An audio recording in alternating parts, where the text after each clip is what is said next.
Diabetes ಪ್ರಾರಂಭ ಆಗಿ control ಮಾಡ್ಲಿಕ್ಕೆ ಶುರು ಆದಾಗ ಹೆಚ್ಚಿನ ಜನ ಫೇಲ್ ಆಗೋದು ಒಂದು ವಿಷಯದಲ್ಲಿ. ಅದೇನಪ್ಪಾ ಅಂತ ನಿಮ್ಗೆ ನಾನು ತಿಳಿಸ್ಕೊಡೋದಕ್ಕೆ ಬಂದಿದ್ದೀನಿ. ನಾನು doctor Nagaraj Lakshmeshwar, medical director, ಝೈಮಸ್ ಆಸ್ಪತ್ರೆ, ಕನಕಪುರ ಮುಖ್ಯ ರಸ್ತೆ, ಬೆಂಗಳೂರು. ನೀವು ನೋಡಿರ್ತೀರಾ, ಡಯಾಬಿಟಿಸ್ ಪ್ರಾರಂಭ ಆಗಿದ್ದವಾಗ ಇನಿಷಿಯಲಿ ತುಂಬಾ ಜನಕ್ಕೆ ಅದರ ಬಗ್ಗೆ ಒಂದು ಹೆದರಿಕೆ ಆಗ್ಬೋದು, ಕಳವಳ, ಆತಂಕ ಎಲ್ಲ ಶುರುವಾಗಿ ತುಂಬಾ ಒಳ್ಳೆ ರೀತಿಯಲ್ಲಿ ಕಂಟ್ರೋಲ್ ಮಾಡೋದಕ್ಕೆ ಸ್ಟಾರ್ಟ್ ಮಾಡಿರ್ತಾರೆ. ತುಂಬಾ ಫುಡ್ ಅಲ್ಲಿ ಚೇಂಜಸ್ ಆಗಿರ್ಬೋದು, ವಾಕಿಂಗ್, ಎಕ್ಸರ್ಸೈಸ್ ಎಲ್ಲ ತುಂಬಾ ಹೆಚ್ಚಿನ ರೀತಿಯಲ್ಲಿ ಮಾಡೋದಕ್ಕೆ ಸ್ಟಾರ್ಟ್ ಮಾಡಿ ಸ್ವಲ್ಪ ದಿವಸದಲ್ಲಿ ಡಯಾಬಿಟಿಸ್ ಒಳ್ಳೆ ನಿಯಂತ್ರಣದಲ್ಲೂ ತಗೊಂಡ್ಬರ್ತಾರೆ. ಆದ್ರೆ ಹೆಚ್ಚಿನವರಲ್ಲಿ ಅದು ಸ್ವಲ್ಪ ದಿವಸ ಗ್ಯಾಪ್ ಬಿಟ್ಟೋಯ್ತು, ಮತ್ತೆ ಕಂಟ್ರೋಲ್ ಸ್ಟೇಟಸ್ ಬಿಟ್ಟೋಯ್ತು ಅಂತ ಹೇಳಿದ್ರೆ ಸ್ವಲ್ಪ ದಿವಸದಲ್ಲೇ ಮತ್ತೆ ಡಯಾಬಿಟಿಸ್ ನಿಯಂತ್ರಣ ತಪ್ಪಿ ತುಂಬಾ ಹೆಚ್ಚಿನ ರೀತಿಯಲ್ಲಿ ಕಾಣಿಸ್ಕೊಳ್ಳೋದಕ್ಕೆ ಶುರು ಮಾಡಿರುತ್ತೆ.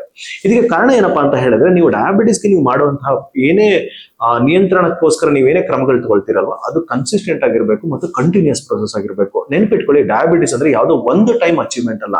ನಾನು ಒಂದ್ಸತಿ ಡಯಾಬಿಟಿಸ್ ನಾನು ಕಂಟ್ರೋಲ್ ತಗೊಂಡ್ಬಿಟ್ಟಿದ್ದೀನಿ, HbA1c ನಾನು 7ಕ್ಕಿಂತ ಒಳಗೆ ತಗೊಂಡ್ಬಂದ್ಬಿಟ್ಟಿದ್ದೀನಿ, ನಾನು ಅದ್ರಲ್ಲಿ ಫುಲ್ ಅಚೀವ್ ಮಾಡ್ಬಿಟ್ಟಿದ್ದೀನಿ ಅಂತ ಅನ್ಕೊಂಡು ಸಮಾಧಾನ ಪಡ್ಕೊಳ್ಳಿಕ್ಕಾಗಲ್ಲ. ಡಯಾಬಿಟಿಸ್ ನಿಯಂತ್ರಣ ಕಂಟಿನ್ಯೂಸ್ ಪ್ರೊಸೆಸ್ ಆಗಿರ್ಬೇಕು. ನೀವು ಪ್ರತಿ 3 ತಿಂಗಳಿಗೂ ಒಂದ್ಸತಿ HbA1c ಪರೀಕ್ಷೆ ಮಾಡ್ತಾ ನೀವು ಕನ್ಸಿಸ್ಟೆಂಟ್ ಆಗಿ ನಿಮ್ಮ HbA1c 7ಕ್ಕಿಂತ ಒಳಗಡೆ ಇಟ್ಕೊಂಡಿತ್ತು ಅಂತ ಹೇಳಿದ್ರೆ ಡಯಾಬಿಟಿಸ್ ಇಂದ ನಿಮ್ಗೆ ಬರುವಂತ ಎಷ್ಟೋ ಕಾಂಪ್ಲಿಕೇಶನ್ಸ್ಗಳು, ಸಮಸ್ಯೆಗಳು ಕಡಿಮೆ ಆಗ್ತಾ ಹೋಗುತ್ತೆ.